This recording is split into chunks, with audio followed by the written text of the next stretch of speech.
சொல்லிட்டு மோனிஷாக்கு உடனே கால் பண்ணி, மோனிஷா இது மாதிரி கல்யாணம் பண்ண போகிறோம், ஓகே ஒன்று. அப்பவும் ஓகேன்னு தான் சொன்னாங்க. மோனிஷா ஓகே சொன்னாங்களா? மோனிஷா ஓகே சொன்னாங்க. ஏன்னா அப்போ அவங்களுக்கு வேற யாரு கூட அஃபேர் இருந்தது, உங்களை பிடிக்கல? என்ன பிடிக்கல, டோட்டலாகவே என்ன பிடிக்கல. அவங்க ஒரு மாதிரி வெறுத்துட்டு இருக்காங்க. சொல்லிட்டாங்களா உங்களை? ஆமாம் ஆமாம், அவங்க வெறுத்துட்டாங்க. அவ்வளோதான். அதுக்கப்புறம் கல்யாணம் பிளான் பண்ணோம். டக்கு டக்கு டக்கு டக்குன்னு கல்யாணம் பண்ணோம். 2 வீட்டு சம்மதத்தோட தான் கல்யாணம்? அதுக்கப்புறம் ரிசப்ஷன் தான் வந்து அதுவும் செம்ம கிராண்டாக பண்ணேன். கிராண்டா பண்ணீங்க? அதுவும் வந்து ஓகே சொல்லி சம்மந்தம் தான் பண்ணோம். எனக்கும் அகல்யாக்கும் வந்து ஓப்பன் டாக் சொல்லிட்டோமா, நாங்கள் 2 பேரும் பயங்கரமாக லவ் பண்ணோம். யாருக்கு? அவங்க பேர் என்ன? Ahalya, second wife. நம்ம 2 பேருமே வந்து பயங்கரமாக லவ் பண்ணோம். அவளோட ஹிஸ்ட்ரி எனக்கு வந்து ஒரு 70% எனக்கு தெரிஞ்சு தான் நான் கல்யாணம் பண்ணேன். ஏன்னா அவங்க மேரிடா? அவங்க ஆல்ரெடி 2 மேரிடு. அவங்க 2 பேரும் இறந்துட்டாங்க. அவங்களுக்கு ஒரு தோஷம் இருக்குது. அந்த தோஷம் கல்யாணம் பண்ணுறவங்க கண்டிப்பாக இறந்துருவாங்க அப்படின்றத வந்து ஆமாம் ஆமாம் அவங்க இருக்காங்க. நான் எல்லாமே எதிர்த்து தான் நான் கல்யாணமே பண்ணேன். அவங்க இப்படிலாம் தெரிஞ்சு தான் நான் கல்யாணம் பண்ணேன். ஓகே, 2 வாட்டி அடிபட்டிருக்கா வாழ்க்கையில். 3வது அஃபேர் இருந்திருக்கா. நிறைய விஷயம் நடந்திருக்கு தெரிஞ்சு. ஒரு பொண்ணுக்கு வந்து என்ன தெரியுமா, அதை கரெக்டாக கொடுத்துட்டா அவள் கரெக்டாக வெளியே போக மாட்டான். அது கொடுக்கலன்றதாங்க நிறைய போகிறாங்க. அதில் நானும் ஒரு தவறு பண்ணியிருக்கேன். நானும் மோனிஷாக்கு ஏதோ ஒரு இடத்துல குறை வச்சிருக்குன்றது நான் சொல்ல மாட்டேன். குறை வைக்கவே இல்லை. அவன் என் கொடுக்குற ஃப்ரெண்டு தான் வந்து இது முழுக்க முழுக்க என் பிஸ்னஸை காலி பண்ணுன்றது உள்ள பேசியிருக்கான். இதுவே ஃப்ரெண்டு தான் உங்க கூட அஃபேரில் போய் உங்கள் லைஃப் குடும்பத்துக்கு எடுத்தது அவர் தான். ஆமாம். இன்றைக்கி அவன் பொண்டாட்டி பிள்ளையோட ஜாலியாக இருக்கான். நான் இப்போ ஓப்பனாக சொல்லிட்டாங்க.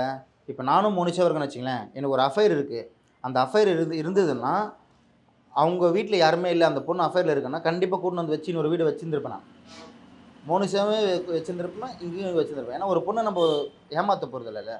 நம்ம ஏதோ ஒன்று பேசிட்டோம், அது தவறு தான். ஆனால் கண்டிப்பாக நான் கூட்டு வந்து வச்சுருந்துருப்பேன்.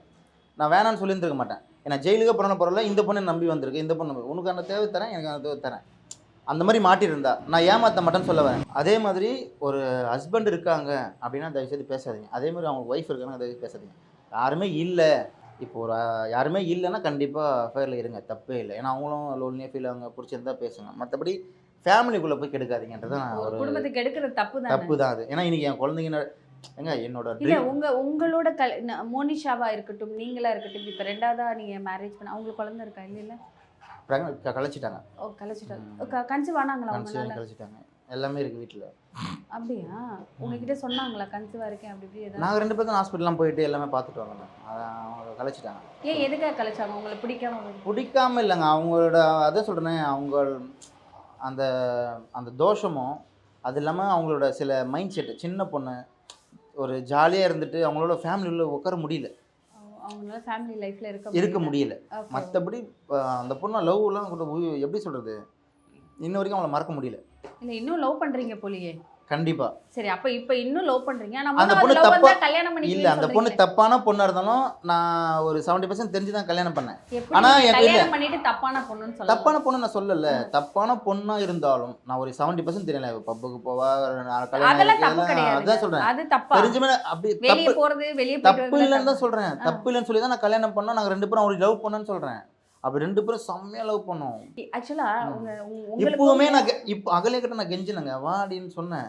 வந்து அவளுக்கும் புரியல. அதான் சொல்றேன், அது தனிமையில இருக்கும்போது தான் தெரியும்.